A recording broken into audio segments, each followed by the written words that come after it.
Hello दोस्तों, स्वागत है हमारे आज की इस YouTube वीडियो पर। आज आपको बताते हैं कि आईपीसी की धारा 308 क्या है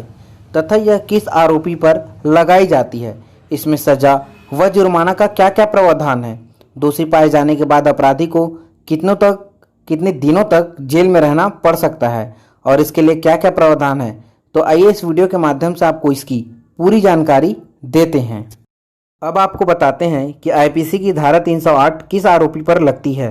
तो आईपीसी की धारा 308 उस आरोपी पर लगाई जाती है जब वह आरोपी किसी ऐसे इरादे व जानकारी के साथ किसी ऐसी परिस्थितियों में कोई ऐसा कार्य करता है जिससे किसी आरोपी द्वारा किसी दूसरे व्यक्ति की मृत्यु का कारण बन जाए, अर्थात वह आरोपी गैर इरादतन हत्या जैसे अपराधों का दोषी हो जाएगा।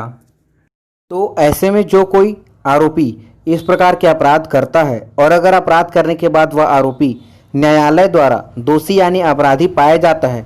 तो ऐसे में उस अपराधी को भारतीय दंड संहिता की धारा 308 के तहत कड़े दंड का प्रावधान किया गया है। अब आपको बताते चलते हैं कि आईपीसी की धारा 308 में क्या सजा का प्रावधान दिया गया है। तो आईपीसी की धारा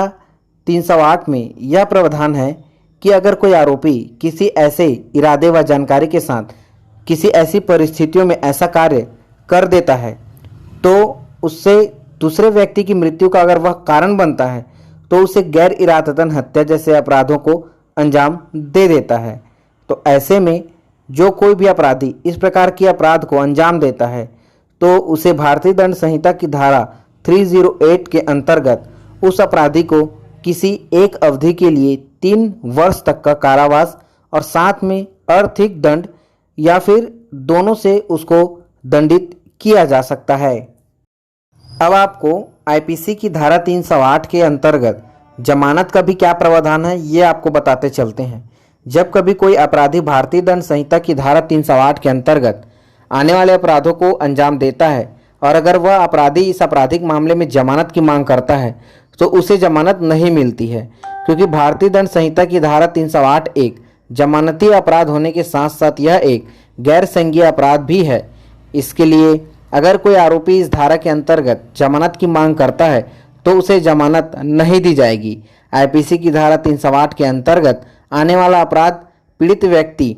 या व्यक्ति के द्वारा समझौता करने का भी योग्य नहीं माना जाता है,